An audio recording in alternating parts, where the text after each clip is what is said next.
하나님 말씀 로마서 8장 28절의 말씀 봅니다. 로마서 8장 28절입니다. 한 절이거든요. 같이 한번 읽어볼까요? 우리 한 절 다 같이 읽도록 하겠습니다. 같이 읽읍시다. 시작. 우리가 알거니와 하나님을 하나님을 사랑하는 자, 곧 그의 뜻대로 부르심을 입은 자들에게는 모든 것이 합력하여 선을 이루느니라. 아멘. 오늘은 저희 교회에서 이제 대학 시절 3년 동안 저희와 함께 생활하고 지금은 진주에서 중학생 국어를 가르치고 있는 우리 희수자매가 같이 하나님 만난 이야기 같이 나누게 될 겁니다. 희수자매가 나오기 전에 우리 어머니가 나와서 잠깐 오프닝 간증을 합니다.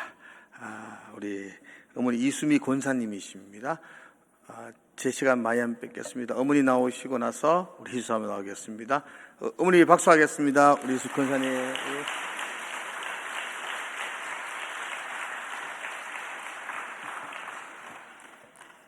안녕하세요.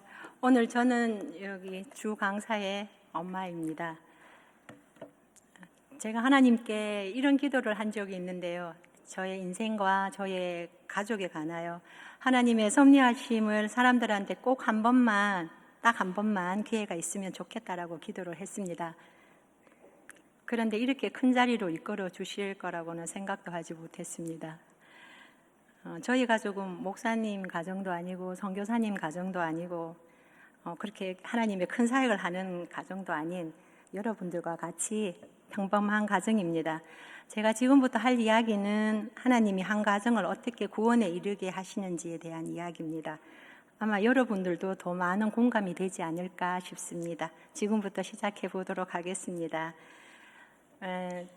제 나이에 언저리에 있는 분들은 아버지가 이제 술 좀 잡숫고 가정에서 좀 깽판도 좀 치고 간혹가다 바깥에서 또 뭐 이렇게 바람도 한번 맞아보시는 그런 아버지 한 분 정도는 겪어보셨을 거라고 생각합니다. 저도 그런 아버지 밑에서 사랑의 결핍이 생기다 보니까 외로움을 계절마다 저는 느끼고 있었습니다. 그래서 결혼을 해서 남편에게서 그 애정을 채우고 싶었습니다.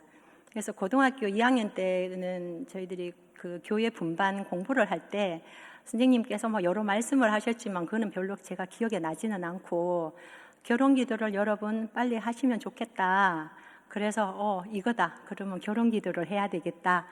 그래서 뭐 하나님 키가 얼마고 눈이 얼마나 커야 되고 뭐 재력이 있어야 되고 이런 기도는 저는 하나도 하지 않고 제 눈보다는 우리 하나님의 눈이 더 정확하실 것 같아서 하나님 다윗을 보시고 내 마음에 합한 자다 이렇게 말씀하셨던 것처럼 하나님이 보시고 마음에 합한 자를 저에게 주세요라는 기도를 제가 몇 년을 했냐면 10년을 했습니다.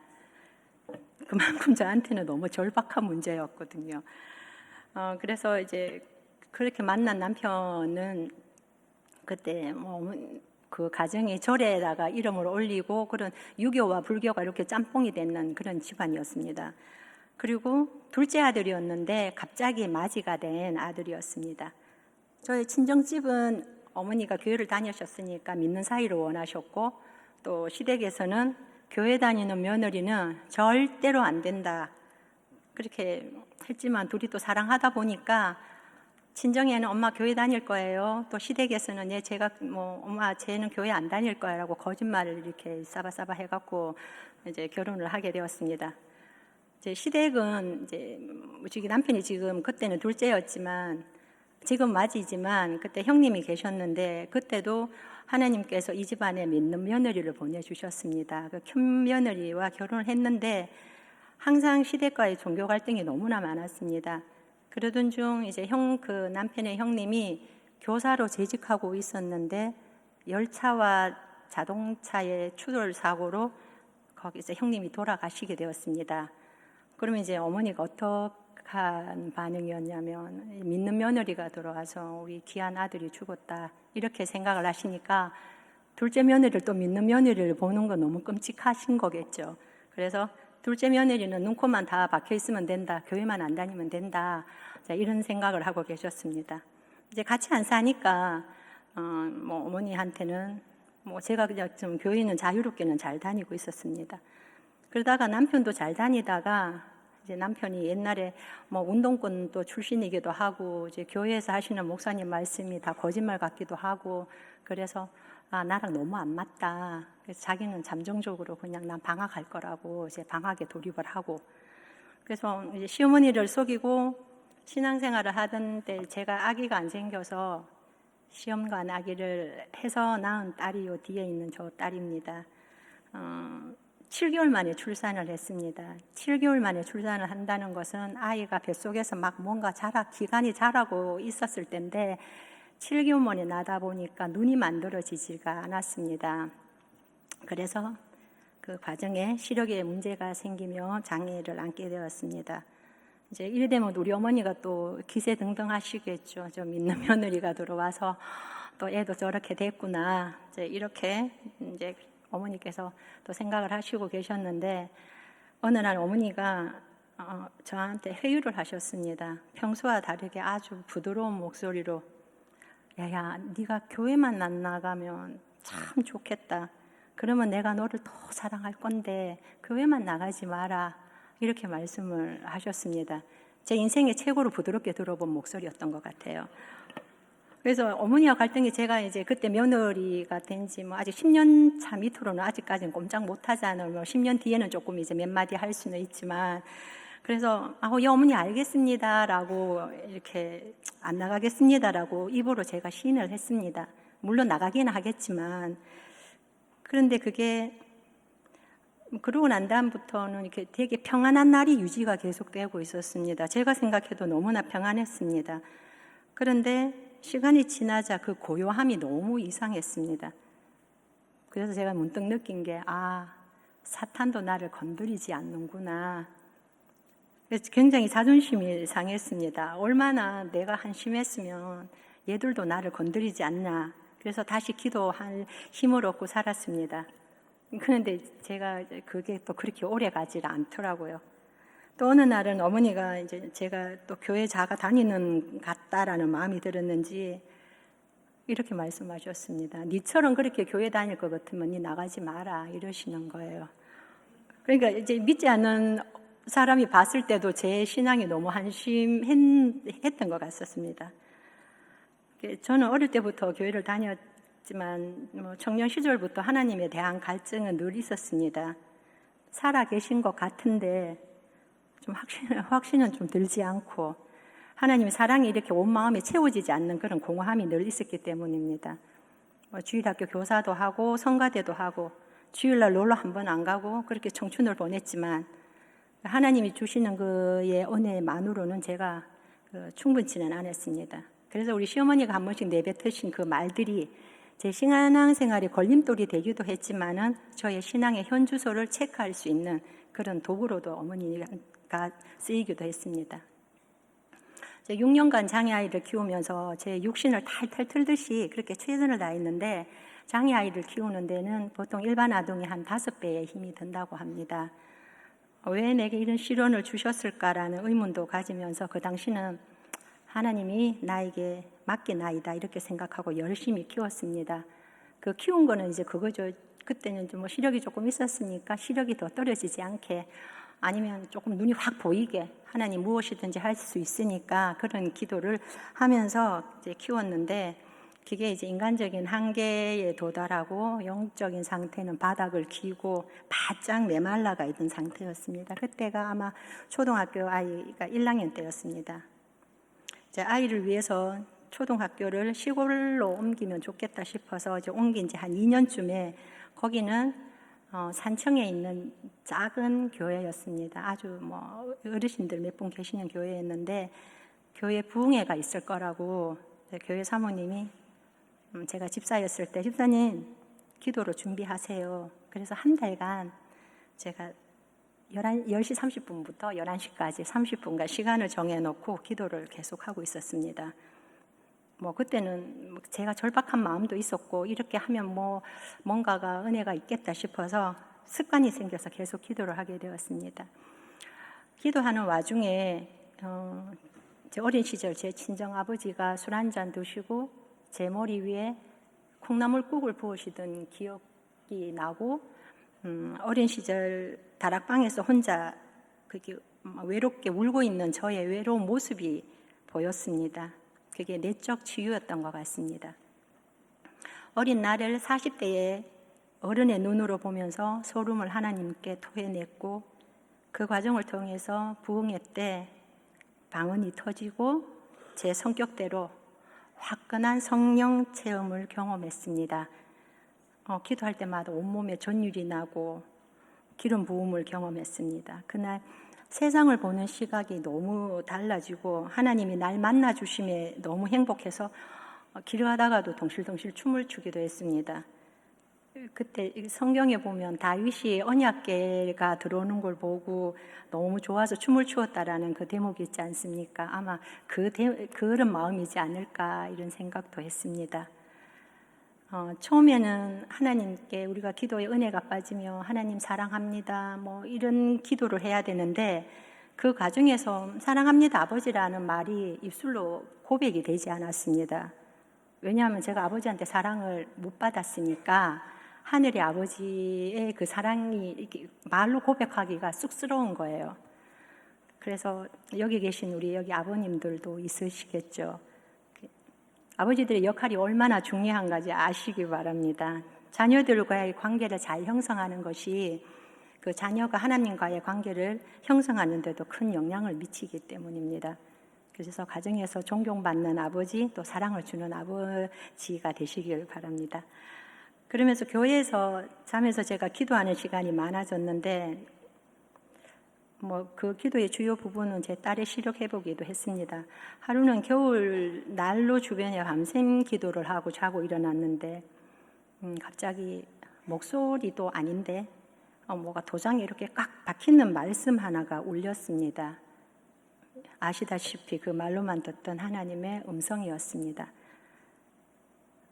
내가 너를 치료하였으니 이제 기뻐하고 즐거워하라. 이런 말씀을 주셨습니다. 그토록 기도했던 그 기도가 20년 만에 이루어진 것입니다. 영적인 회복으로 하나님이 함께 하심에 대한 믿음이 확고해지는 계기가 되었습니다. 지금도 이런 그런 경험들이 제가 앞 살아가면서 어려운 상황을 만날 때도 이겨나갈 수 있는 힘이 되고 있었습니다. 그때 저희 시댁에는 제사를 많이 지내고 있었는데 제가 영적으로 빵빵하니까 제사를 지내는 그 시간이 즐거운 거예요. 왜냐하면 어르신들도 아시겠지만 이렇게 콩나물도 포고 밥도 푸고 이렇게 제사상에 이렇게 하지 않습니까? 그래서 저는 제 나름대로 콩나물을 이렇게 대가리 이렇게 십자가로 딱 꽂고 밑에다 놓고 콩나물 포고 밥 푸고 십자가 하고 너무 신나는 거예요. 그리고 이제 돌아다니면서 집안은 막 밟으면서 예수의 보혈을 막 뿌리면서 다니면서 뭐라고 그랬냐면 이제 너가 야구르제 너 죽었다 이제 그러면서 기수님들과 싸우는 것이 너무 신났습니다. 그래서 이때 하나님께 1시간, 2시간씩 막 기도할 수 있는 재미를 누렸던 시기였습니다. 저희 남편도 하나님의 터치가 있었는데 남편은 20대에 형님을 잃고 갑자기 맞이가 되고 아버지마저 또 돌아가시고 그래서 술과 담배가 그의 스트레스 해소의 위안물이 되었습니다. 신앙의 방학이었던 남편도 이제 딸이 눈의 회복을 위해서 이제 부흥회가 있다고 하니까 내가 한 2번만 참석하자 이렇게 생각을 했는데 그 교회 다니는 어떤 자매가 와서 한두 번 오실 것 같으면 오시지 마세요. 이렇게 너무 당당하게 이야기하는 거예요. 그러면 저희 남편이 어이가 없잖아요. 그래서 그냥 계속 갔습니다. 부흥회에 계속 갔는데 왜 처음에 가면 강사님들이 새로 오신 분 다 일어서세요 이러면서 영접기도 시키지 않습니까? 저는 안 할 줄 알았는데 이렇게 손 들고 나는 하나님을 내 구주로 모시고 이러면서 영접기도를 받고 있는 거예요. 그래서 이 남편도 부흥회 때 큰 은혜를 받고 나니까 내가 뭔가를 해야 되겠다 저 딸을 위해서. 그래서 1년간 새벽 기도를 작정을 했습니다. 초신자입니다. 그러면서 이제 술을 지금 먹고 있는 상태였으니까 이제 술 먹으면 새벽기도 못 가잖아요. 뭐 저녁에 선생님들하고 같이 모여서 이제 한 잔 걸치고 이러면 못 가니까 술을 끊어야 되겠다 생각하는데 아시겠지만 아시죠? 술 끊기가 힘들지 않습니까? 그래서 근데 어느 날 저 술을 참 사랑하는 남편이 소주 맛이 조금 밍밍하다, 이상하다, 또는 맥주 한 잔을 마시고 취한다, 자야 되겠다 이러고 있는 거예요. 그러면서 자연히 술을 끊게 되었습니다. 이제 그 교회가 이제 어르신들도 많다 보니까 새벽기도 나오신 분들이 없으니까 뭐 새벽기도가 있다가 없다, 있다 없다 뭐 이런 상황이었는데 남편은 새벽기도 1년에 작정을 했으니까 목사님을 깨우러 가기도 하고 그럼 이제 성도가 목사님 깨웠습니다. 그래서 그때부터 새벽 제단이 이제 밝혀지게 되었습니다. 제가 나중에 자기가 새벽 기도를 왜 작정을 했어? 그랬더니 새벽 기도가 그렇게 힘들 줄을 몰랐답니다. 그래서 이제 남편은 이제 퇴근하면 교회에 와서 이제 철학기도 같이 하고 이러다가 그때가 여름 7월 말이었는데 그 산청이라는 곳이 되게 이렇게 믿는 사람들이 많이 없었습니다. 영적으로 좀 강한 곳이라고 보면 됩니다. 그때 목사님하고 사모님이 그곳에 왕산이라는 곳이 있는데 꼭 거기 가서 기도를 하고 싶다 해서 한 1000m 되는 곳을 새벽에 올라가서 기도로 빡시게 빠샤빠샤 하고 내려오다가 이제 몸이 젖었으니까 이제 본인 혼자서 집으로 가던 도중에 전봇대 막 주렁주렁 달려있는 전봇대 있지 않습니까? 전기줄만 달려있는 거 아닌 걔랑 박아갖고 전봇대가 반이나 기울어져 있었습니다. 대형 사고가 났습니다. 남편은 기절하고 눈을 떠보니까 얼굴과 머리에 유리가 박혀서 피가 흐르고 있었고 이게 찌그러지다 보니까 왼쪽 다리는 움직일 수 없었고 이제 문을 열 수가 없는 상태에서 119 대원이 와서 이제 문을 따고 이제 이동하는 중에 119 대원이 아마 왼쪽 다리는 절단해야 되겠습니다라고 이야기를 했습니다. 병원에서 2시간 정도 수술하고 입원을 했는데 이제 나중에 선생님 하시는 말씀이 신경이나 근육은 하나도 안 다치고 피부 가죽만 봉합했다고 선생님이 말씀을 하셨습니다. 저희들 보험금도 못 받았습니다. 살 껍데기만 봉합했습니다. 그래서 남편은 지금도 후유증 없이 건강하게 잘 지내고 있습니다. 죽음의 순간에 하나님이 살려주셨다는 믿음으로 감사하며 생활하고 있습니다. 자, 이제 우리 남은 분이 우리 시어머니 계시겠죠. 이제 그때 우리 시어머니가 그때는 어머니가 믿지 않은 때인데 돌아가신 시아버지 칠순기념이라고 시어머니가 야야 제사 음식 하자. 근데 제가 또 깜빡하고 늦게 갔습니다. 아마 이때부터 하나님의 계획하심에 한 드라마가 또 펼쳐지고 있었는데 늦게 간 며느리가 못마땅했는지 또 교회 나가는 문제로 저걸 한번 갈봐야 되겠다 생각을 하신 것 같아요. 너 왜 앉아봐라. 딱 앉혀놓고 이 자리에서 니네한테 말해라. 네 밥 풀 때 십자가 끊는 거 내 다 안다. 네 교회 나가는 거 다 안다. 네 교회 나가서 잘한 거 뭐 있노? 잘된 거 뭐 있노? 너 그 친정집 하나님 믿는데 잘된 거 뭐 있노? 라고 막말을 막 퍼부으셨습니다. 어머니가 이렇게 말씀이 너무 세신 분이라서 그때만 해도 어머니가 뭐라고 말씀하시면 온몸이 덜덜덜 떨리고 무서워했습니다. 그런데 제가 뭘 받았다 했습니까? 하나님의 은혜를 만땅으로 받은 상태 있지 않습니까? 그 상황이 전혀 두렵지가 않았습니다. 하나님에 대해서 평소 한마디도 못했던 제가 어머니, 하나님은 살아계십니다. 근데 저도 놀랐습니다. 남편도 놀라고 저도 그렇게 말할 용기가 있어서 저도 하여튼 깜짝 놀랐습니다. 근데 이 말을 하는 순간에 어머니께서 부엌에 들어가서 전 굽은 거, 과일 담은 거, 그 다음에 또 떡 준비한 거를 갖고 와서 그거를 다 엎으셨습니다. 이제 그럼 목사님한테 말씀했지만은 여기 걸쭉한 욕이 나왔습니다. 이거는 이제 이 말씀을 드릴 수가 없어서 궁금하면 저 나갈 때 물어봐 주세요. 어머니께서 막말을 퍼부으면서 이걸 다 뒤집으셨습니다. 그런데 희한하게 제 눈을 보지 않으시는 거예요. 여기 제가 이렇게 있다고 보면 이렇게 보고 이야기해야 되잖아요. 막 이렇게 해야 되는데 이렇게 이야기하시는 거예요. 이렇게 막 이거 저거 막 이러시는 거예요. 뭐가 살아있어? 막 이러시는 거예요. 그런 적이 없으시거든요. 아, 영적 전쟁이 시작되었구나 싶었습니다. 그래서 저는 아이들과 교회로 가고 교회 사모님하고 저는 기도하고 있었고 남편은 어머님과 한바탕 전쟁 중이었습니다. 왜? 남편도 은혜를 받았으니까. 그래서 남편은 어머니께 어머니 이제 교회 갑시다. 손녀를 위해서 교회 갑시다. 그러니까 어머니가 안 간다 그러셨겠죠. 또 뭐 모욕적인 말을 쏟아내시고 그러다가 남편은 갑자기 온몸에 마비가 오고 입이 돌아가고 침을 흘리면서 말을 하다가 쓰러지셨습니다. 그 와중에 보통 일반적인 어머니는 아이고 얘가 왜 이러나 이러실 건데 쉬어하지 마라 일나라 이러셨습니다. 그 정도로 세신 분이었습니다. 이제 그 상황에서 남편이 계속 지속되다가 이제 방언을 하면서 온몸이 다시 풀렸다고 합니다. 이제 어느 정도 기세가 꺾이신 우리 어머니께서 남편을 이제 손녀를 위해서 갑시다라고 하니까 이제 어머니 그 교회랑 어머니 집 2분밖에 되지 않습니다. 그 동네에 다니시는 어른도 없으셨고 그래서 동네 창피하니까 내가 밝은 대낮에는 교회 못 가겠고 새벽 기도에 가겠다고 하셨습니다. 어머니도 새벽 기도가 무서운 줄 모르셨던 거죠. 이제 약속은 했지, 이제 어거지로 일주일을 다니다 보니까 어르신들은 농사일도 해야 되잖아요. 새벽에 나오는 게 힘드시겠죠. 그래서 일주일 다니시다가, 야야, 새벽 기도는 못 다니겠고, 내 일주일에 한 번만 갈게. 그래서 발 들여놓은 것이 20년째 교회 다니고 계십니다. 3년쯤에 이제 단단했던 어머니 마음이 말랑해지면서 세례받으신 모습에 하나님이 강팍한 한 인간을 저희 딸을 매개로 이런 스토리로 구원을 하시는구나를 보게 되었습니다. 지금도 전화해서 야야 내 기도 3번 했다. 하나님이 이게 우선이지 이렇게 말씀을 하셨습니다.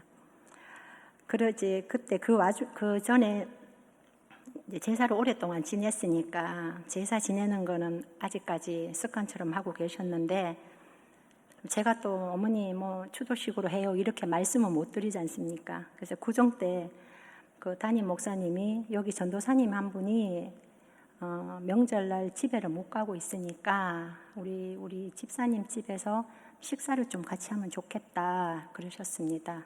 예, 알겠습니다라고 어머니가 흔쾌히 이렇게 오시라고 했는데 갑자기 어머님이 하시는 말씀이 아이고 야야 전도사님이 우리 집에 온단다. 제사를 지내가 되겠나? 추도식으로 해야 되겠다. 그래서 그 길로 지금 쭉 추도식으로 예배를 드리고 있습니다. 하나님이 하나씩 바꿔가는 그 모양이 참 신기하죠.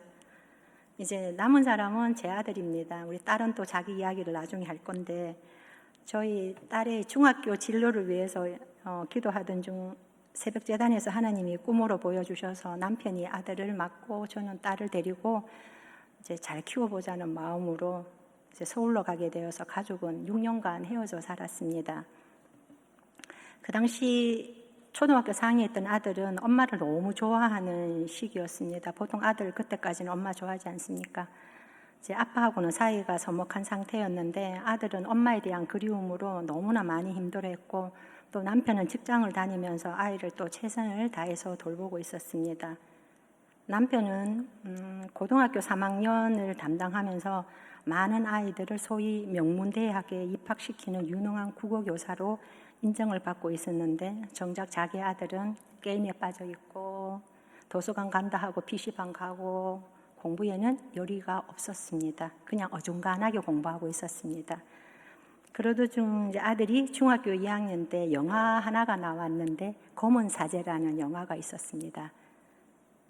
그 영화를 보면서 이 아이가 하나님에 대한 두려운 마음, 천국과 지옥, 예수님의 부활 이런 것에 대해서 관심을 가지면서 자기가 부모님을 속이고 컴퓨터 했던 게임을 했던 자기를 회개를 하고 게임을 끊고 소원을 품고 공부를 하기 시작했습니다. 이제 남편의 격려와 관심 속에 중3 후반기부터 공부를 시작하면서 이 아이가 언감생심 서울대를 목표로 공부를 했습니다. 그러면서 고1 때부터 아침에 일어나서 말씀 한 장 읽고 기도를 하면서 하루를 시작하게 되었습니다. 우리가 시킨 건 아니었습니다. 3년간 하루도 빠지지 않고 또 하나님의 터치가 이 아이에게 임하고 있었습니다. 이제 기도를 했으니까 3년을 했으니까 하나님이 서울대에 붙여주셨겠죠. 낙방했습니다. 낙방하고 연세대에 합격했습니다. 그 학교도 무척이나 감사했지만 아들은 너무 큰 실망감에 빠지면서 하나님께 섭섭한 마음을 토로했습니다. 그러면서 교회도 또 안 나가더라고요. 그때 하나님께서 주신 찬양이 역전되리라는 찬양이었지만 나는 은혜가 되었지만 그 아들에게는 마음의 깊은 위로가 되지 않았습니다. 그의 코로나가 터졌고 이제 연대 캠퍼스를 비대면으로 이렇게 수업을 받고 있던 아이를 남편이 권유해서 서울대에 일반 전형으로 접수했습니다. 그때 1차 서류 합격하고 이제 2차 면접이 남았습니다. 촌놈이 말을 잘하면 뭐 얼마나 잘하겠습니까? 서울에 가면 날고 기는 애들이 엄청 많은데, 근데 서울대 면접이 어떤 형식이냐면 문제를 주고 네 문제의 문제가 이루어지는데 거기서 이제 면접관이 물으면 답을 다 해야 되는 거거든요. 근데 한 문제를 자기가 모르겠더랍니다. 뭐 대답 못하면 떨어지는 거죠. 근데 그때 면접관이 그 문제는 물어보지 않았습니다. 그리고 고등학교 시절 학교 선생님의 갈등으로 이 아이가 많이 힘들어 했었는데 면접관이 학교 생활에서 좋은 영향을 미친 선생님과 부정적인 영향을 미친 선생님이 있는지 물어봤습니다. 질문에 딱 맞는 답을 이 아이는 갖고 있었습니다. 그 답을 잘했습니다. 그리고 차 안에서 남편이 아이에게 물어본 질문들을 면접관이 그대로 물어보았습니다. 이것이 어찌 하나님의 역사라고 말하지 않을 수 있겠습니까? 그래서 합격했습니다. 아들이 하나님을 경험한 사건이 되었습니다. 그러면 왜 그때 시켜주시지 왜 한 해 놓쳐 주셨을까? 이렇게 그때는 농어촌 전형으로 서류를 냈는데 두 번째는 일반 전형으로 내었습니다. 그리고 연대에서 조금 더 지식을 함량했기 때문에 서울대에서도 촌놈이라고 꿀리지 않고 잘 다닐 수가 있었습니다. 그리고 남편의 헌신과 노력으로 남편과 아들의 친밀도가 높여져서 이 아들도 하나님의 사랑을 알고 느끼는 데는 힘들지가 않았습니다. 지금도 목표를 두고 또 매일 성경 읽고 또 기도하고 또 목표를 정해놓고 또 지금 또 하고 있습니다. 이렇게 해서 저희 가정은 한 사람 한 사람마다 하나님이 이렇게 터치를 해주셨습니다. 모든 것이 협력하여 선을 이룬다는 말이 저희 신앙의 한 줄입니다.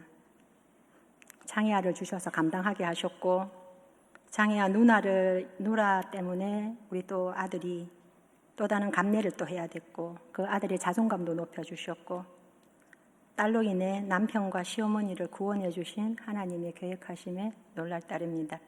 저는 주어진 인생에 대해서 열심히 최선을 다했습니다. 그 과정에서 하나님이 요 모양으로 만들어 주셔서 감당하게 해주셨습니다. 은혜 받았을 때 저는 제 딸의 눈이 뜰 줄 알았습니다. 근데 그 이후에도 많은 문제들이 닥치면서 좌절도 맛보았고 고비도 넘기고 거기서 제가 알게 된 거는 하나님은 문제를 이겨낼 힘을 주신다는 것이었습니다. 지금도 저희 가족은 어떤 결정할 문제가 생기면 이것이 하나님께 부합한지 그부터 뜻을 묻고 난 다음에 최선을 다해서 힘을 쏟고 나머지 하나님의 움직임을 기다립니다. 아무것도 하지 않고 그냥 하나님이 다 알아서 해주겠지. 이것은 여러분 핑계입니다. 항상 주어진 일에 최선을 다한 곳에 하나님의 계획하심은 우리들보다 한 수 위십니다. 여러분들도 기도 제목이 있거든. 조급증을 내지 마시고 기다려 보십시오. 그 기도가 하나님의 뜻에 부합한다면 더 큰 그림으로 여러분 앞에 멋있게 짠 나타날 것입니다. 하나님을 만나고 싶으시면 그 어느 때에 꼭 만나 주실 것입니다. 가장 필요한 때에 만나 주십니다. 그래서 기도의 끈을 놓치지 마시기 바랍니다. 모든 것이 협력하여 선을 이루시는 하나님, 그 하나님은 살아계십니다. 감사합니다.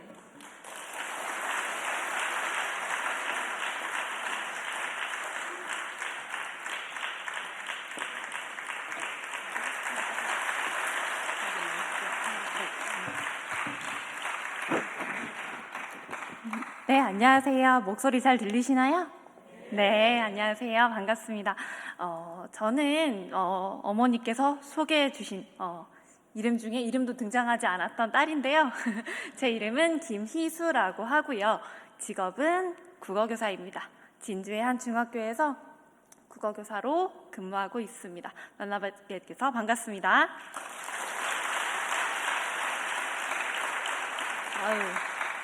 감사합니다. 이렇게 박수를 쳐주시니까 용기가 생기네요. 네, 먼저 이런 귀한 자리에 저를 불러주신 진량제일교회 목사님과 사모님께 진심으로 감사드립니다.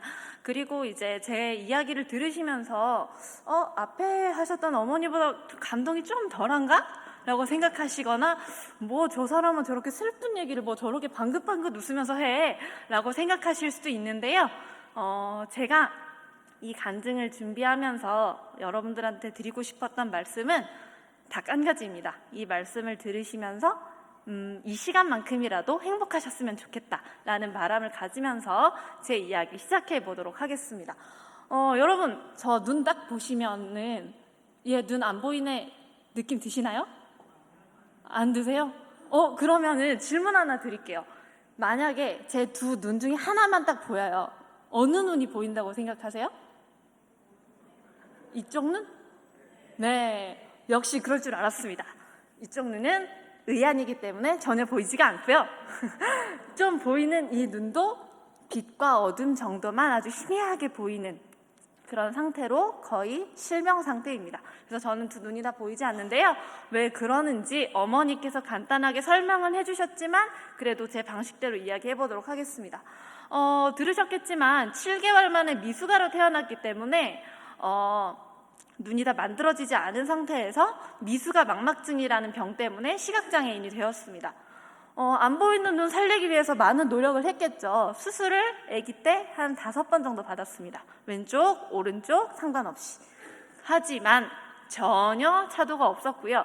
아이 시신경이 오른쪽 눈은 죽었기 때문에 살릴 수가 없다. 그래서 왼쪽 눈이라도 조심조심 살려놨으니까 잘 살아야 된다. 이렇게 말씀을 하셨습니다.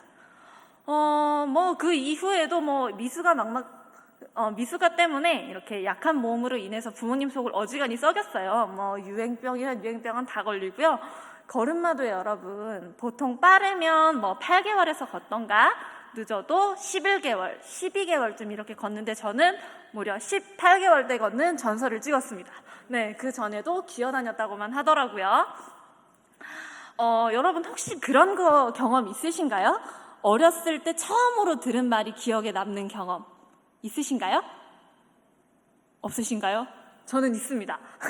저는 있는데요. 이게 아이러니하게도 제 눈에 관련된 이야기였습니다. 뭐였냐면요. 보통 4살이나 5살 때 유치원을 가는데 저는 5살 때 유치원을 갈 때 엄마랑 떨어지기 싫다고 막 울었어요. 막 울고불고 하고 있었는데 유치원에 같이 있던 친구가 저를 딱 보면서 쟤 눈 이상하게 생겼어 이러는 거예요. 그래서 선생님이 얘는 눈이 안 보여서 눈이 그렇게 생긴 거야 라고 하시더라고요. 이게 처음에는 우느라고 몰랐는데 점점 이제 그 5살, 6살 이런 식으로 나이를 먹다 보니까 그 기억이 좀 더 생생하게 살아났던 것 같아요. 제가 처음 들었던 말이 제 눈에 관련된 나는 눈이 안 보이는구나 라는 그런 각인이 됐던 것 같아요. 그렇게 해서도 잘 살았습니다. 잘 살았는데 이제 초등학교 때는 시골에 갔었다는 거 미리 이제 들으셔서 알고 계셨겠지만 초등학교 때도 잘 살았어요. 왜 그러냐면은 오른쪽 눈은 안 보였지만 지금 왼쪽 눈 같은 경우 지금은 좀 안 보여도 그때는 색깔도 좀 구분이 됐고요. 그리고 글자 큰 거 이런 거는 볼 수 있었기 때문에 나름대로 안 보이는 눈이었지만 잘 살았습니다. 읽고 쓰고 할 수 있었기 때문에. 그런데 역시 이것도 약간 하느님께서 저에게 예비해 주신 게 아닌가라는 생각이 드는데요. 여러분 제가 지금 보고 하나요? 눈으로 보고 하나요? 아니죠. 손으로 보고 하죠. 점자입니다. 점자인데 초등학교 2학년 때 저한테 우연하게 툭 지나가는 말처럼 희수야 너 점자라는 게 있어. 점자 한번 배워볼래? 이러시는 거예요. 저는 어린 마음에 점자가 이렇게 점을 우들투들하게 생긴 게 가나 다라마 이런 식으로 생겼나 보다. 그렇게 생겼으면 나도 이미 한글이나 숫자나 이런 거 잘 아니까 나도 할 수 있겠네? 라고 생각해서 오케이 했었습니다. 그런데 제가 그렇게 점자를 배울 수 있었던 이유가요. 지금 생각해보면 참 감사한 일입니다. 뭐냐면 당시 시골 학교에는 특수교육이 잘 발달이 되지 않은 상태였고 특수교사도 이렇게 특수반도 없는 상태였는데 마침 제가 다니던 초등학교가 소속되어 있던 지역의 교육지원청에 어떤 분께서 저를 가르쳐 주시기 위해서 점자를 따로 배우셨습니다. 따로 배우셔서 저한테 가르쳐 주셨어요. 그렇게 됐는데 저처럼 이렇게 특수학교를 다니지 않고 다른 비장애인 친구들과 함께 학교를 다닌 친구들이 따로 점자를 배우는 경우가 거의 없다고 하더라고요. 제가 서울에 가서 만난 시각장애인 친구들한테 이야기하니까 야, 너는 참 운이 좋다라고 하던데 지금 생각해보면 단순한 운이 아니라 이러한 환경과 사람을 보내주신 하나님 덕분이 아닌가, 참 감사할 일이다 라는 생각이 들었습니다. 네, 그렇게 한글도 잘 보고 점자도 보고 했으면 모든 것이 해피해피였겠지만 인생이 그렇게 호락호락하지는 않더라고요. 왜 그러냐면 초등학교 3학년 겨울방학을 앞두고 있었던 중에 점심 먹으러 여러분 급식소 가면 애들이 얼마나 많아요, 그죠? 막 밀쳐지기도 하고 넘어지기도 하고 이런 상황에 저도 놓여 있었어요. 그렇게 친구들 사이에 섞여서 걸어가던 중에 어떤 친구가 너 좀 빨리 가 이러면서 저를 좀 세게 밀었어요. 근데 이게 친구들도 같이 옆에 몰려있던 상황이어서 제가 균형 감각을 잃어가지고 넘어졌거든요. 근데 그냥 넘어지면 넘어지면 좋았겠지만 넘어지면서 하필 여러분 시멘트 기둥 아시죠? 네. 거기에 머리를 너무 세게 부딪혀버린 거예요. 별 보이더라고요. 저 난생 처음 별 봤습니다. 네, 그 뒤로는 한 번도 별을 본 적이 없는데 처음으로 별이 보이고 멍해진 그런 경험을 했었는데요. 그렇게 됐으면 여러분 상식적으로 생각해보면 바로 병원에 가야 되잖아요. 근데 제가 워낙 시각장애인으로 살아온 생활이 10년이 넘다 보니까 저도 그렇고 저희 가족도 그렇고 부딪히는 일이 워낙 많았기 때문에 병원 굳이 갈 필요 있나? 라는 생각을 했었어요. 그래가지고 이건 부모님을 비난하거나 이런 게 아니고 너무 제가 아무렇지 않았던 거죠. 제가 만약에 머리 너무 아파, 눈 아파, 병원 가자 이렇게 했으면 바로 가셨을 텐데 제가 아무렇지도 않아 해버리니까 부모님도 괜찮겠지 하셨어요. 그래서 병원에를 안 가고 필리핀으로 어학연 수금 여행을 2달이나 가버렸습니다. 그게 패착이었죠. 바로 병원에 갔었어야 되는데 그 사이에 저를 밀친 친구는 방학중 전학을 가버렸습니다. 사과 없이. 사과는 했죠. 하지만 그 뒤에 난리통을 보지는 못했죠. 그렇게 필리핀에 가 있었을 때 전조 증상이 좀 있었어요. 제 왼쪽 눈이 자꾸 빨개지더라고요. 자꾸 빨개지고 이게 피곤하거나 그런 것도 아닌데 빨개져가지고 제가 다니던 어학원에 계시던 목사님, 사모님께 기도도 받았지만 아무 소용도 없었고 그렇다고 병원에 갈 형편도 아니었기 때문에 필리핀이었으니까 그냥 넘기고 무사히 여행을 마치고 돌아왔습니다. 그렇게 해서 4학년 새 학기를 맞고 한 달이 지났을 때 제 왼쪽 눈에 백내장이 생겼어요. 그래서 병원 가야 되는 거네? 이렇게 생각을 했었는데 그때 약간 좀 이상했었어요. 눈앞에 점이 막 떠다니더라고요. 점도 떠다니고 여러분 그런 경험을 안 하시기를 바랍니다. 하시면 별로 좋은 게 아니에요. 점이 떠다니기도 하고 색깔이 막 이렇게 둥둥 떠다니기도 하고 그런 증상이 있었는데 별거 아니야 라고 생각했었습니다. 이게 문제더라고요. 그래서 백내장 치료를 받으러 어렸을 때부터 다녔던 대학병원에 갔더니 의사 선생님이 딱 보시자 하는 말이 얘는 지금 백내장이 문제가 아니고 망막이 떨어졌다. 간신히 살려놨는데 11년 전에 어떻게 된 거냐. 잘못하면 실명된다. 망막 박리가 됐기 때문에 내일 당장 수술해야 된다. 입원하자. 이러시는 거예요. 그래서 어머니는 이제 어떻게 살린 눈인데 이렇게 됐나 싶어서 우시고 저는 수술이 무서우니까 막 울었죠. 운다고 상황이 바뀌는 건 아니겠죠? 입원하고 수술을 받았습니다. 수술을 받았을 때의 첫 느낌은 내 눈이 기워졌구나. 망막이라는 거랑 조직이랑 내 눈이 기워졌구나 라는 느낌 때문에 너무 아팠었습니다. 그리고 이제 안대가 씌워져 있잖아요. 그러니까 그래도 이 한쪽 눈으로는 볼 수 있었던 세상이 가려지니까 좀 실감이 좀 안 나더라고요. 이게 안 보이는 거구나 진짜로. 그런 약간 낯섦을 느끼면서 수술을 받았었고요. 그리고 이제 그 전에는 한쪽 눈 보이니까 막 두발 자전거 타고 다니고 축구하고 뛰어다니고 막 그랬거든요, 혼자서. 그런데 이제 수술을 받고 나니까 뛰어다니거나 부딪히면 안 된다, 잘못하면 떨어진다라는 말 때문에 이렇게 걸어 다니면서 이렇게 활동에 제약을 받는 그런 답답함을 느꼈던 것 같아요. 그래도 이제 수술을 받고 나면 요양을 해야겠죠? 요양을 하면서 이제 한 달 동안 가족들과 시간을 보내던 중에, 여러분 이 책 아실 수도 있고 모르실 수도 있을 텐데요. 혹시 이지선 씨가 쓴 지선아 사랑해라는 책 아시나요? 네, 아시는 분도 많으시네요. 네, 아시다시피 이제 음주운전자가 된 사고로 인해서 3도의 화상을 입으시고 이제 피부에 55%가 없는 그런 상태로 화상을 입으신 분이 이제 그래도 나는 감사하고 행복하다라는 주제의 어떤 글을 쓰셨는데, 그걸 보면서 나는 이런 상황인데도 왜 불평만 하고 있었을까? 나도 이런 상황이면 나도 감사할 수 있겠네? 라는 생각을 하게 됐습니다. 물론 오해하지 않으셨으면 하는 게, 저는 남의 고통과 제 고통을 비교하고 싶지는 않습니다.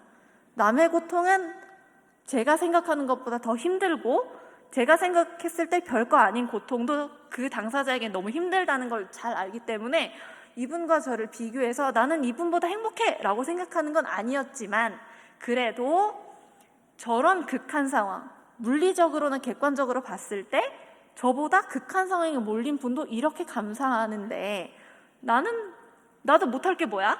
라고 생각이 들어서 그때부터 감사하기 시작했어요. 뭐 학교 안 가는 것도 감사했고요, 부모님이 잘해주시는 것도 감사했고, 이렇게 수술 받으면 환자 되잖아요. 그러면 조심해 이러는 것도 되게 좋았습니다.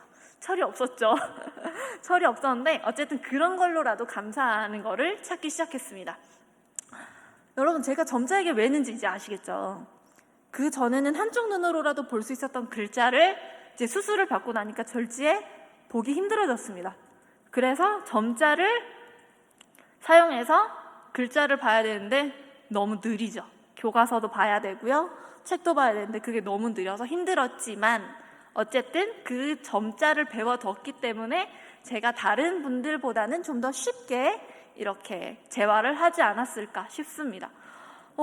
이렇게 해서 조심해서 저는 잘 살고 있습니다 라고 했으면 너무 저도 좋고 여러분들도 좋고 모두가 해피했겠죠.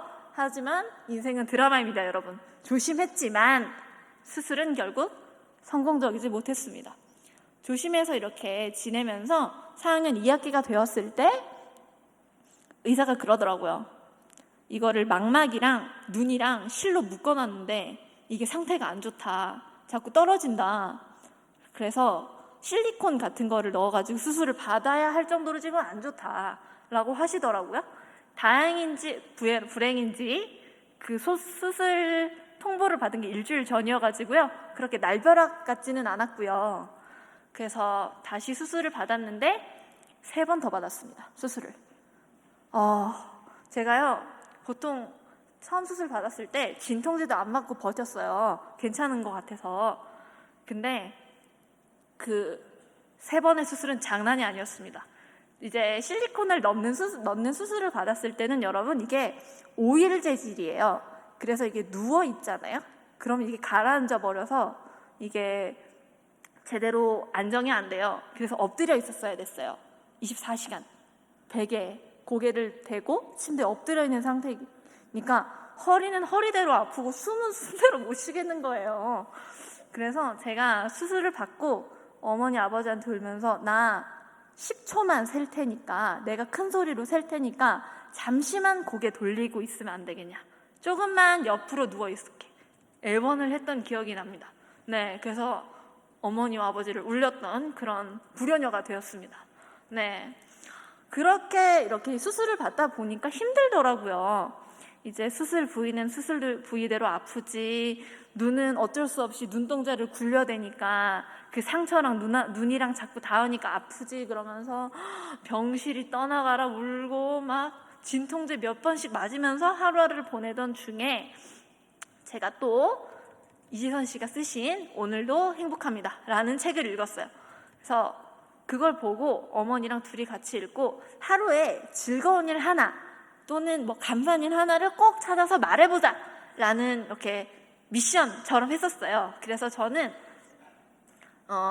학교 다녀서 친구들이 괴롭히는 거 힘든데 학교 안 가서 좋다. 그리고 병원에서 엄마가 맛있는 거 사줘서 좋다. 또 이제 엄마가 책을 많이 읽어서 줘서 좋다. 이런 이야기를 했던 기억이 나요. 뭐 그 뒤에도 많은 이야기를 했겠지만 뭐 기억은 잘 안 납니다. 어쨌든 그런 말은 선명하게 기억이 나요. 그리고 어머니한테 또 잘못한 게 있는데요. 수술을 받고 얼마 되지 않아가지고 어머니한테 엄마 나 이렇게 태어나서 미안해 라고 했었어요.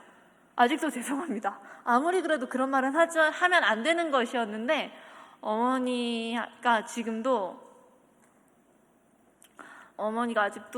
그런 말을 기억하고 계셔가지고 너무 죄송합니다. 어쨌든 수술을 받게 되면 별별 생각이 다 들곤 합니다.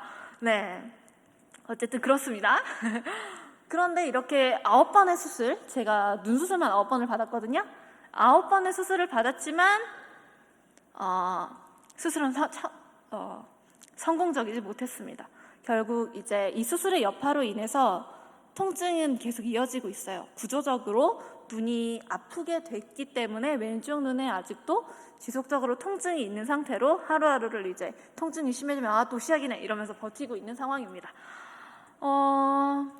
이때 초등학교를 어쨌든 마쳤어요. 수술을 다 마치고 이럴 때 저에게 약간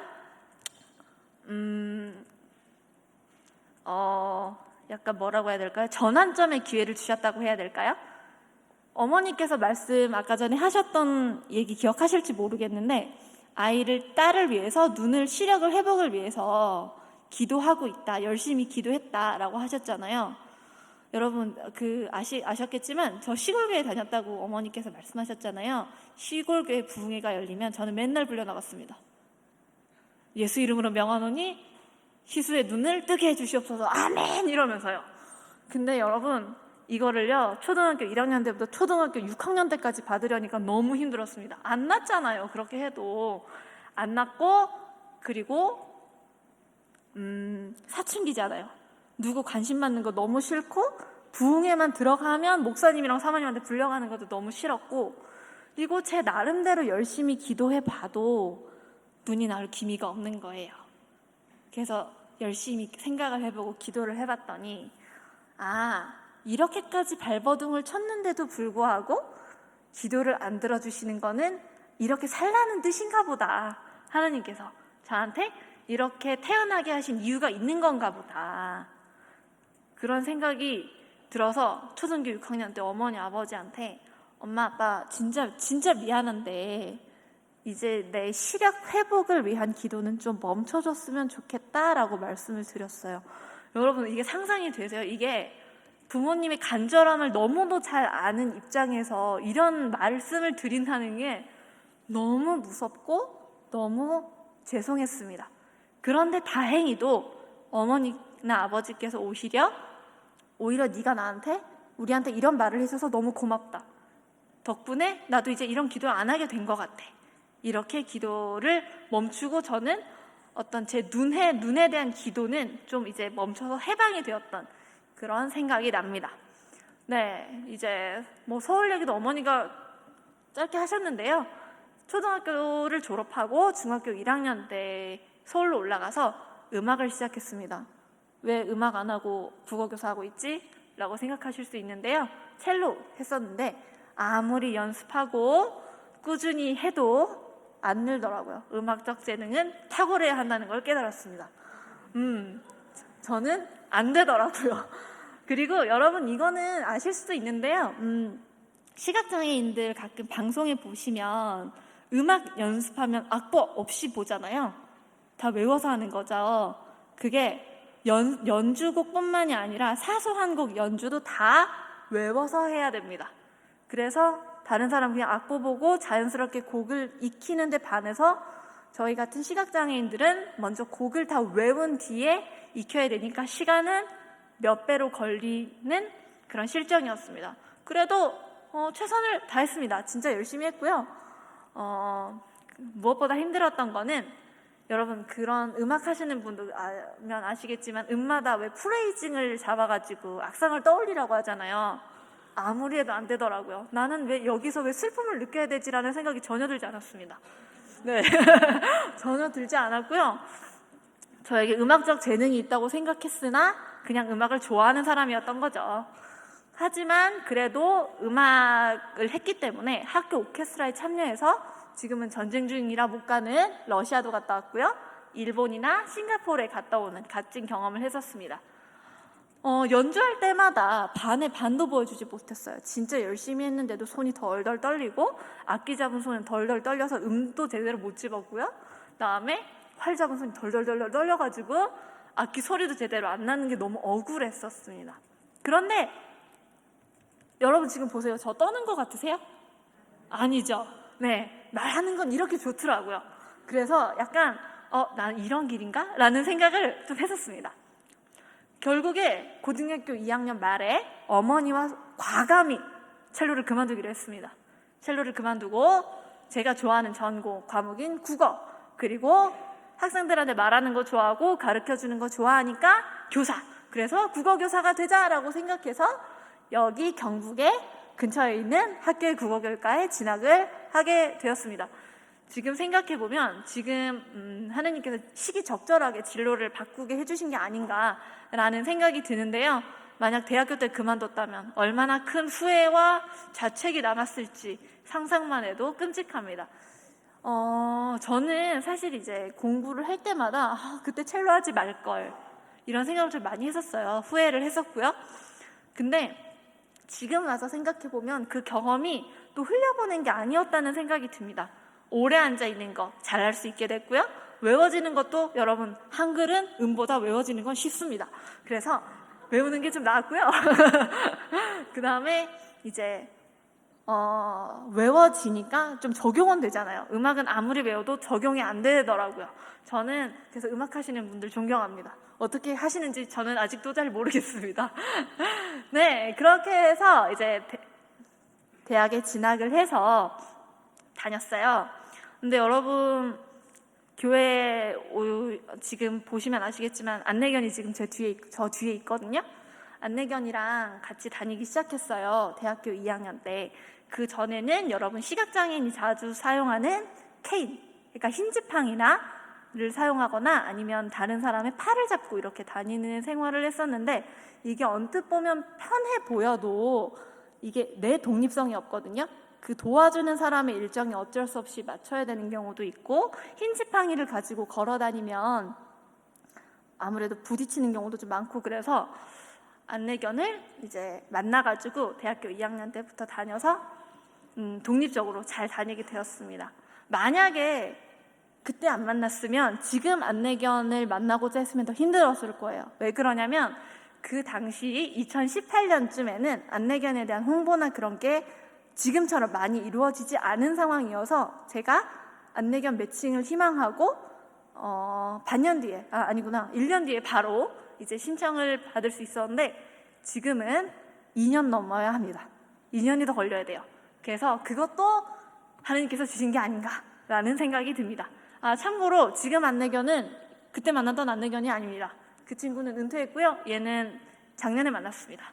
네, 그렇게 대학 생활을 잘 마무리했으면 여러분 대학 졸업하면 뭐 해야 되죠? 취업해야 되죠.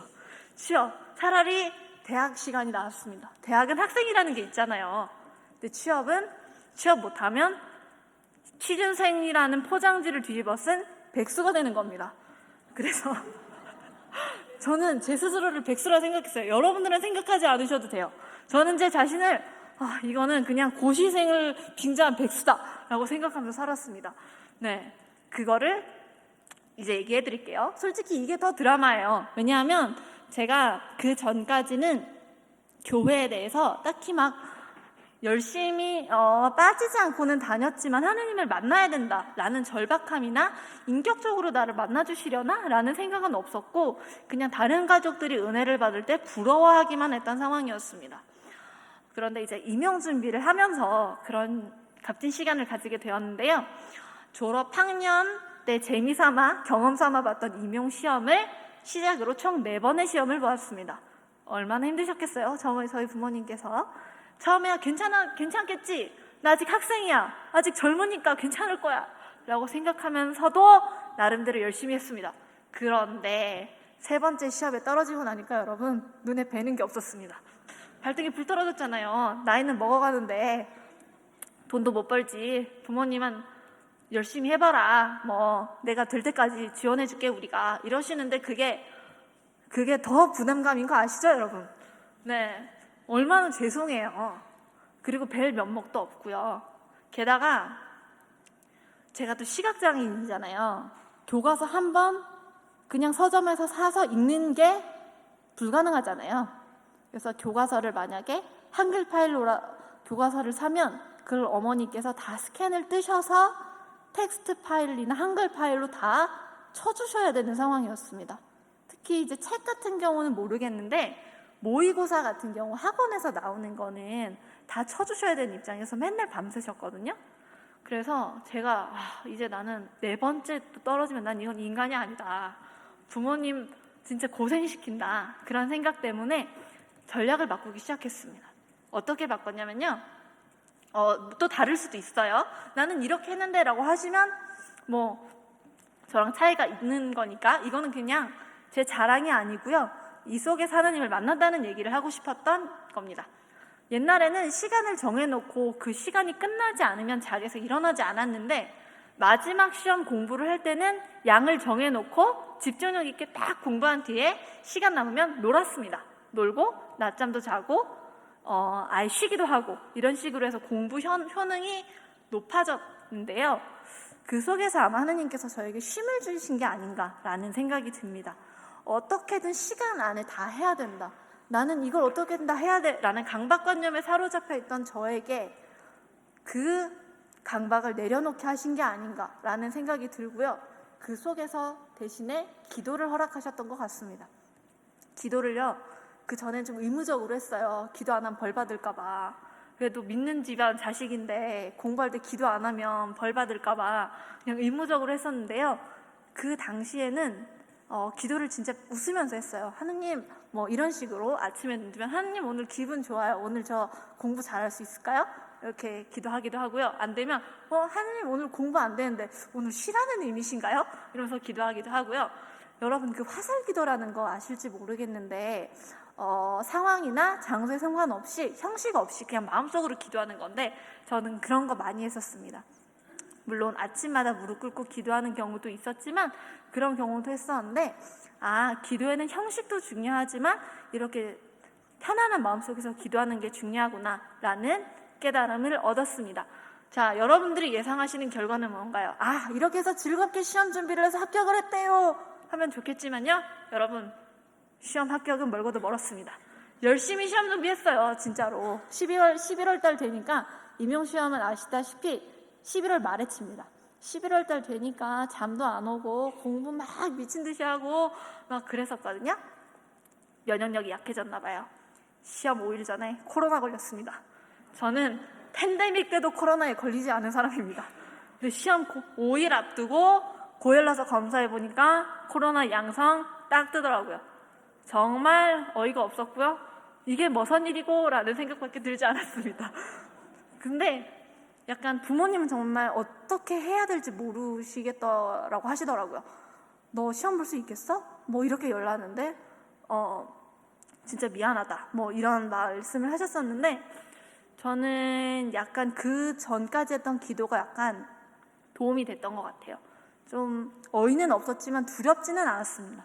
무슨 기도를 했냐면요. 하나님 무슨 뜻이 있으시겠죠, 그죠? 제가 건강했을 때 3번 시험 쳤을 때 다 떨어뜨리셨는데 이번에 코로나 걸리는 거 그냥 두신 거 보면은 무슨 대책이 있으실 거예요, 그죠? 저는 그냥 지금 열 나도 그냥 열심히 할게요. 이렇게 기도했었던 것 같아요. 근데 여러분 아시다시피 아프면 쉬어야 되잖아요. 근데 쉬지도 못하고요. 시험 노트 붙들고 열나도 끙끙 앓다가 시험장 갔습니다. 그때는 약간 열은 내린 상태였고 이제 기침도 좀 안 하는 상태여서 좀 긴장이 될 것 같은 상황에 기침이 터졌습니다. 시험장 가서 시험 시작 20분 전에 오죽했으면 면접관이 그 감독관이 불쌍해서 저한테 물 마시라고 하더라고요. 얼마나 불쌍해 보였으면은. 그래서 아이러니하게도 모든 긴장감은 다 날아가 버렸습니다. 정신이 하나도 없어서요. 네, 그렇게 해서 시험을 치기 시작했는데요, 여러분. 저는 원래 긴장을 하거나 그러면 생각이 되게 빨리빨리 돌아가요. 그래서 빨리빨리 생각이 돌아가는 거는 좋은데 한번 답을 쓰면 그걸 돌아보지 않아요. 다시 확인하지 않아요. 그리고 그걸 맞는다고 우겨요. 그게 문제였습니다. 그래서 저처럼 그러신 분들이 있으면 최대한 생각을 천천히 하시기 바랍니다. 네, 그래서 제가 그걸 문제라는 거를 3회차 시험 끝나고 깨달은 뒤에 그런 기도를 계속 했었어요.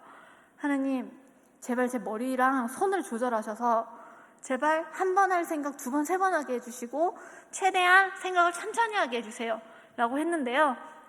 정말 그러게 되었습니다. 왜 약을 먹어서 기운이 없는 데다가 일단은 기침도 하고 있어서 정신도 없어서 천천히 한 번 할 생각을 2번, 3번 하고 답도 계속 확인하고 이런 식으로 해서 시험을 쳤어요.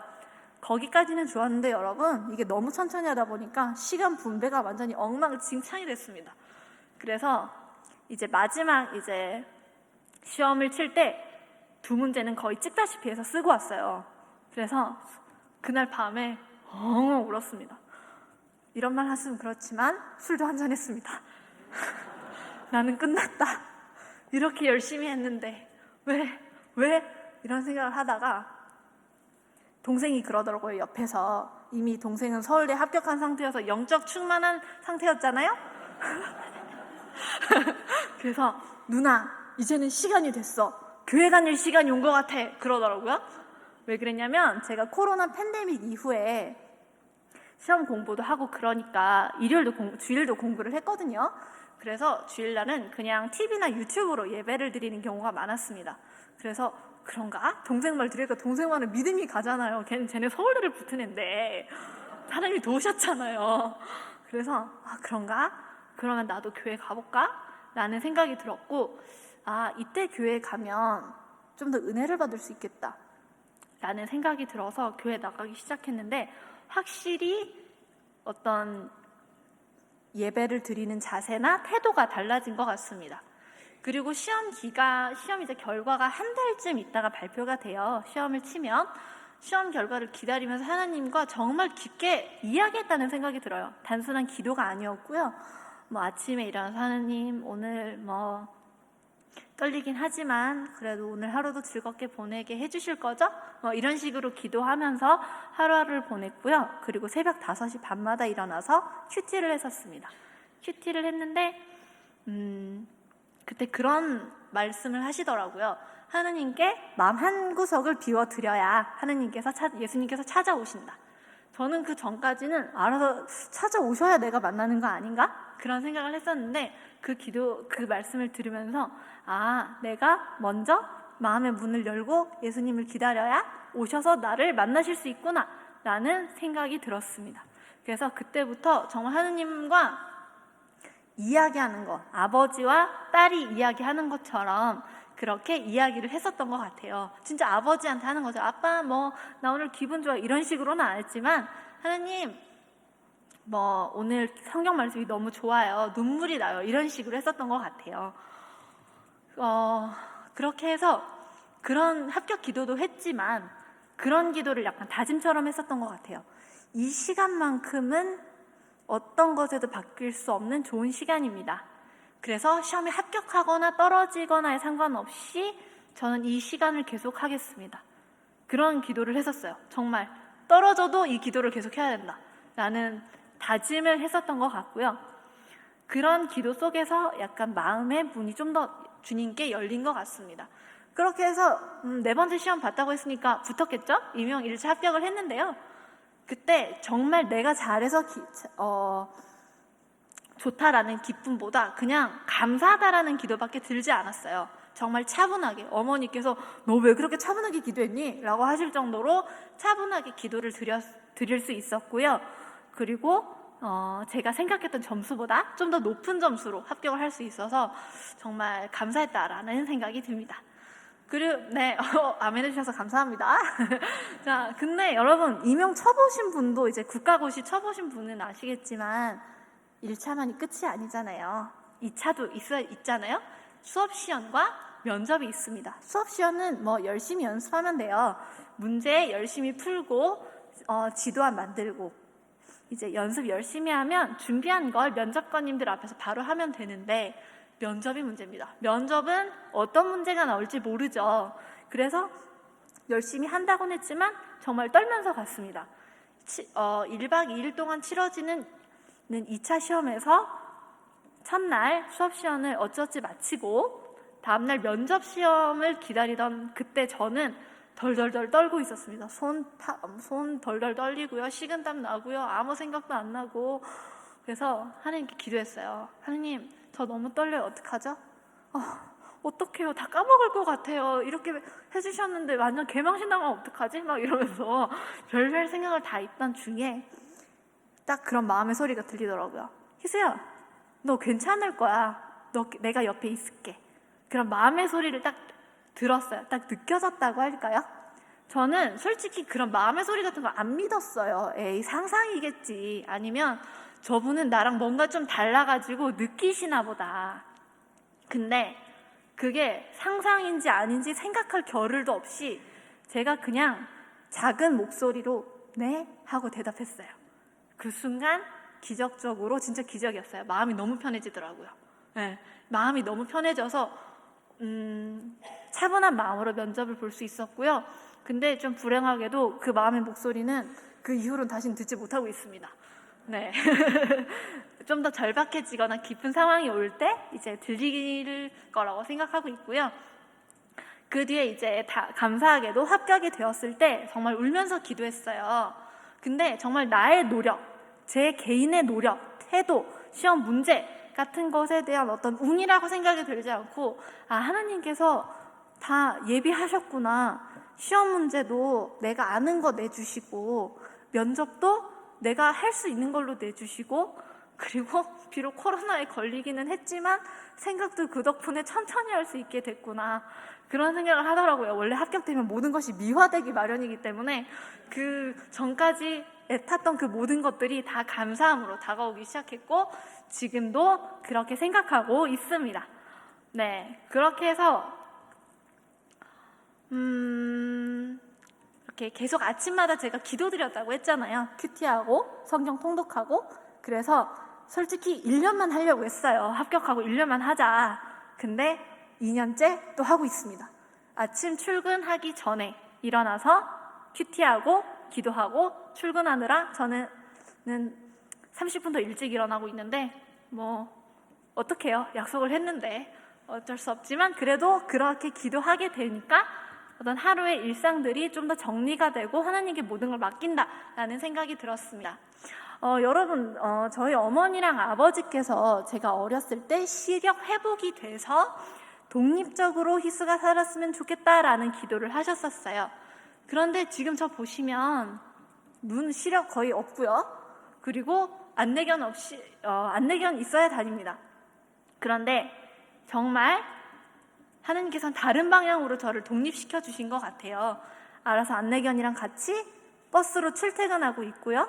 산책도 다니고 독립적으로 살고 있습니다. 부모님 도움 없이.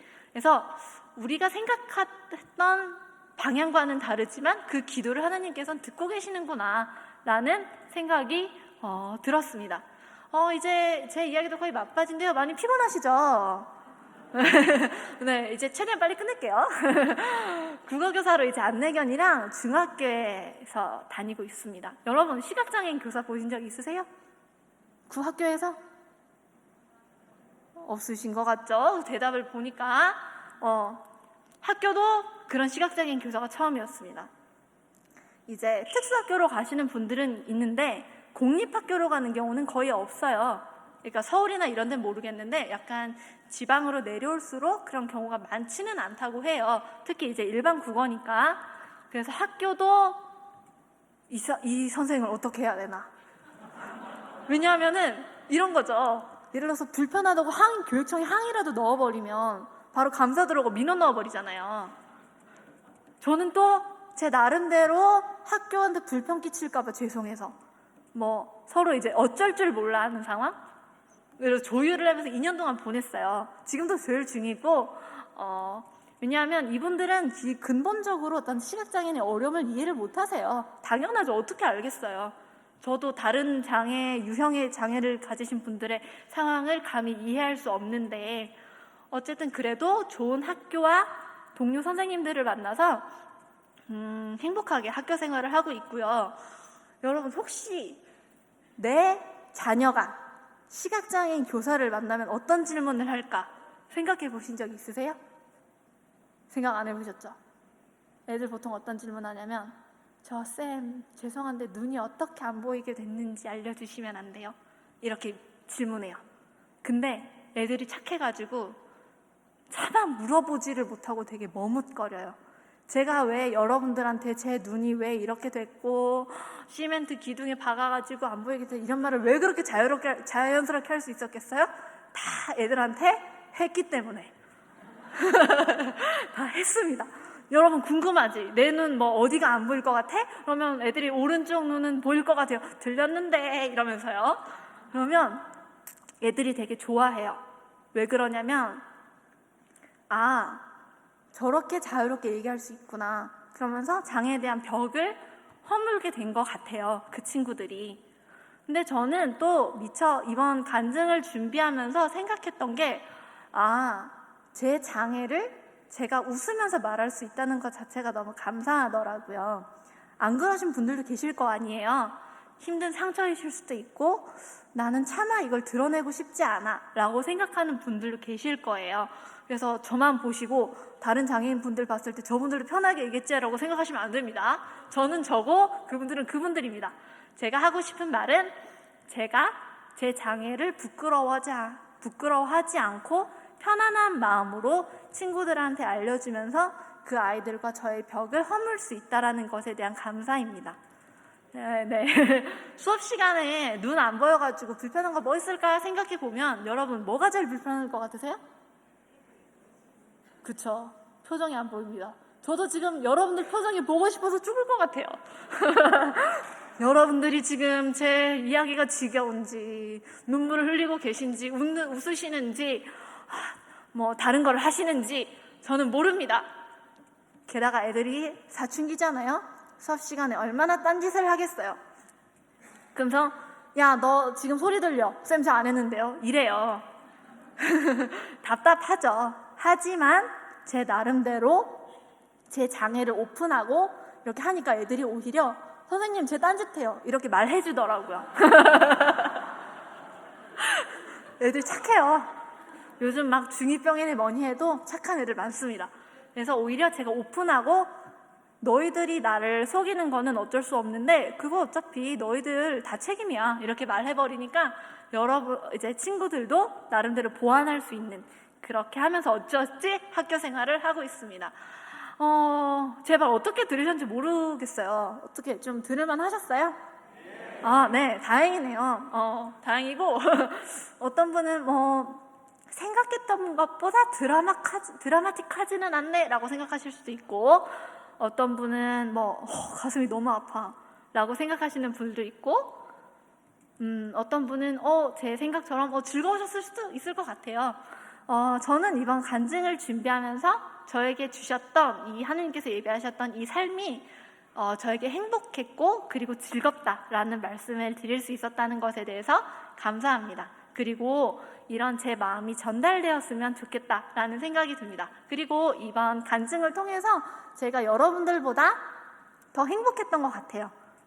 여러분들보다 제가 나이도 좀 더 젊은 것 같고 그리고 이런 것도 별로 없고 막 국회의원도 아니고 장관도 아니고 그냥 평범한 평교사에 불과하지만 그래도 그리고 또 어떤 일이 저에게 펼쳐질지도 모르겠지만 저와 함께 하신 하나님께서 주신 모든 것을 믿고 여러분들과 함께 했던 이 시간을 간직하면 앞으로의 일들도 잘 해결되고 행복해지지 않을까라는 생각이 듭니다.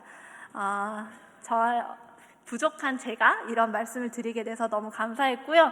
제가 여러분들께 이런 말씀을 드리게 돼서 제가 더 감사했습니다. 들어주셔서 감사드리고 하나님께도 감사드립니다.